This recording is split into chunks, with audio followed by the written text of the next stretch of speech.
વર્ષ 2023માં અમદાવાદના નરેન્દ્ર મોદી સ્ટેડિયમ ખાતે જ ગુજરાત ટાઇટનની કારમી હાર થઈ હતી, ફાઇનલ હારી ચૂકી હતી। ત્યારે આજથી જ જે આઈપીએલની શરૂઆતની વાત કરવામાં આવે તો ગુજરાત ટાઇટનની આજે પ્રથમ મેચ છે। ત્યારે અમદાવાદના નરેન્દ્ર મોદી સ્ટેડિયમ ખાતેનો આ જે માહોલ તમે જોઈ રહ્યા છો, નરેન્દ્ર મોદી સ્ટેડિયમ ખાતે પ્રેક્ષકોને હાલમાં અત્યારે એન્ટ્રી આપવામાં આવી રહી છે। પોલીસ દ્વારા ફૂલ ચેકિંગ હાથ ધરવામાં આવી રહ્યું છે। ત્યારે અમદાવાદની વાત કરવામાં આવે તો અમદાવાદમાં 1,30,000ની કેપેસિટી ધરાવતા નરેન્દ્ર મોદી સ્ટેડિયમમાં આજે મુંબઈ ઇન્ડિયન્સ અને ગુજરાત ટાઇટન વચ્ચે પ્રથમ આઈપીએલની મેચ, બંને ટીમની પ્રથમ મેચ આજે રમાવા જઈ રહી છે। ત્યારે કેટલાક પ્રેક્ષકો પણ આપણી સાથે, ખાસ વાત કરવામાં આવે તો અમુક પ્રેક્ષકો પણ આપણી સાથે છે, તેમની સાથે વાતચીત કરીશું। ગુજરાત ટાઇટનની આજે 2024ની પહેલી મેચ છે મુંબઈ ઇન્ડિયન્સ સામે, કઈ રીતે જોવો છો? ગુજરાત જીતવાનું પહેલી મેચ છે અને હોમ ગ્રાઉન્ડ છે અને ગિલ કેપ્ટન છે। ગિલ માટે અમે આ બનાવીને આવ્યા છીએ, બહુ એક્સપેક્ટેશન્સ છે ગિલથી। આઈપીએલમાં તો સેન્ચુરી મારે જ છે અને એની બહુ જ એક્સપેક્ટેશન્સ છે અમને કે જીતાડશે જ ગુજરાતને। હાર્દિક પંડ્યા આ વખતે નથી, શું કહેશો? હાર્દિક પંડ્યા નથી અને પાછી સામે મુંબઈ ઇન્ડિયન્સની ટીમમાં છે। હા, તો એને વિલ મિસ નહીં, પણ એને લોયલ્ટી એને ના કન્ટિન્યુ કરી, એના હોમ ગ્રાઉન્ડને છોડીને મુંબઈમાં ગયો છે, બટ કંઈ નહીં। અમને હાર્દિક અને ગિલની જે પાર્ટનરશિપ હતી એ બહુ યાદ આવશે। વી વિલ મિસ હાર્દિક, પણ હવે એ મુંબઈમાં ગયો એટલે એની હોમ ટીમમાં જ ગયો છે, તો એનાથી એટલી બધી બી કંઈ આમ ગુસ્સો કે એવું કંઈ નથી। હાર્દિક પંડ્યા કે જે ગુજરાત ટાઇટન્સ છોડીને મુંબઈ ઇન્ડિયન્સમાં ગયા છે, તેમનાથી ગુજરાત ટાઇટન્સને કોઈ ફરક નહીં પડે તેવું પણ પ્રેક્ષકો જણાવી રહ્યા છે। અન્ય પ્રેક્ષકો સાથે પણ આપણે ખાસ વાતચીત કરીશું। રામ મંદિરની પ્રાણ પ્રતિષ્ઠા મહોત્સવ હમણાં જ પૂર્ણ થયો છે, 2 મહિના જેટલો સમય થયો છે। ત્યારે અમદાવાદના નરેન્દ્ર મોદી સ્ટેડિયમ ખાતે આઈપીએલની મેચ રમાવા જઈ રહી છે। અમદાવાદની આ પ્રથમ મેચ છે ગુજરાત ટાઇટન અને મુંબઈ ઇન્ડિયન્સ વચ્ચે। અનેક અહીંયા પ્રેક્ષકો આવ્યા છે કે જય જય શ્રી રામના નારા સાથે અને તેવી થીમ સાથે અહીંયા પહોંચ્યા છે, તેમની સાથે ખાસ વાતચીત કરીશું। આઈપીએલની મેચ છે, કઈ થીમ સાથે તમે આવ્યા છો અને શા માટે આ જ થીમ? અમે કોઈ બે ટીમ છે, અમારા પક્ષની જ છે, એવું કંઈ છે નહીં। ઇન્ડિયા પાકિસ્તાનનું મેચ નથી, આ એક એન્ટરટેનમેન્ટ માટેનું મેચ છે। અમે હિન્દુ થઈને અટાણે આવ્યા છીએ, બે ટીમનો સપોર્ટ છે અમારી, બે ટીમની સાથે છીએ અમે હિન્દુ થઈને આવ્યા છીએ ભગવા રંગમાં।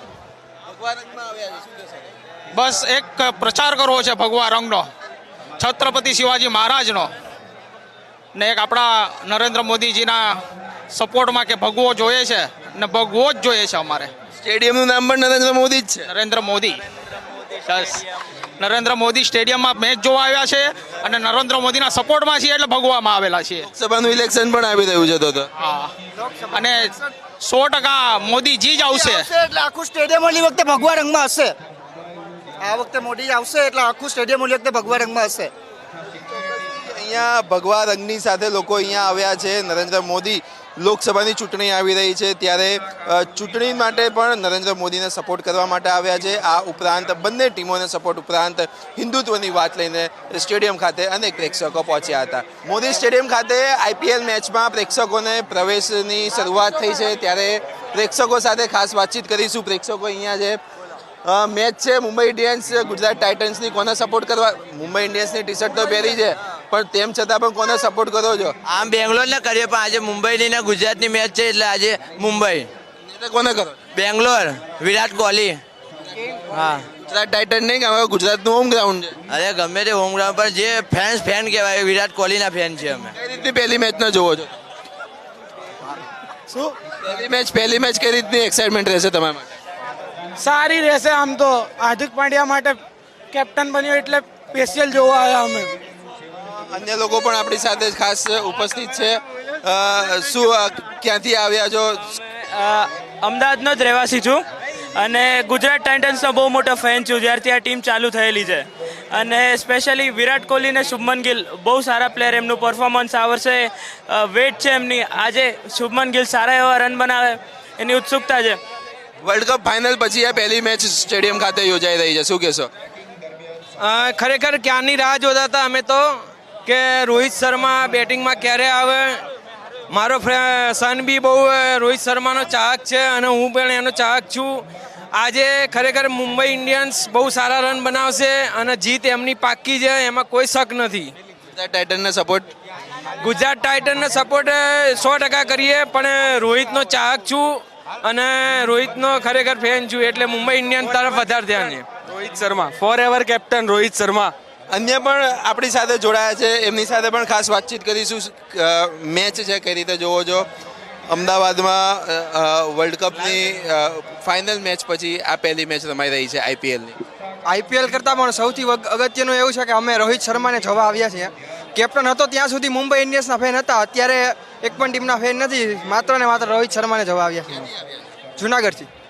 મેચ જોવા માટે સ્પેશિયલ જુનાગઢથી યસ. કેટલા લોકો તમે આવ્યા જુનાગઢ? અમે 4 લોકો છીએ અત્યારે, 4નું ગ્રુપ છે. અમે સ્પેશિયલ જુનાગઢથી મેચ જોવા માટે આવ્યા છે અને રોહિત શર્માને જ સપોર્ટ કરવા માટે આવ્યા છે. ગુજરાતની પણ એક ટીમ છે અને તમે મુંબઈ ઇન્ડિયન્સને સપોર્ટ કરી રહ્યા છો. ગુજરાતને સપોર્ટમાં શું ખામી શું લાગે છે ગુજરાતની ટીમમાં તમને? ના, ખામી એવી કંઈ ખાસ નથી, પણ બે ટીમને સપોર્ટ કરીએ છીએ. સ્પેશિયલી અમે રોહિત શર્માને જોવા માટે જ આવ્યા છીએ. આઈપીએલ ચાલુ થયો ત્યારે સચિન તેંડુલકરના લીધે મુંબઈ ઇન્ડિયન્સને સપોર્ટ કરતા, અત્યારે રોહિત શર્મા છે એટલે કરીએ છીએ. ગુજરાતમાં એવો બધો કોઈ અત્યારે મોટો સુપરસ્ટાર લાગતો નથી એટલે સપોર્ટ નથી કરતા. ચોક્કસથી ગુજરાતના નરેન્દ્ર મોદી સ્ટેડિયમ ખાતે મેચ છે, પરંતુ સૌથી વધુ ચાહકો મુંબઈ ઇન્ડિયન્સના હોય તેવું લાગી રહ્યું છે. ત્યારે હવે મેચ જોવા માટે લોકોનો પ્રવાહ શરૂ થયો છે. કેમેરા પર્સન આશિષ ડોડિયા સાથે પાર્થ જાની, વીટીવી ન્યૂઝ, અમદાવાદ.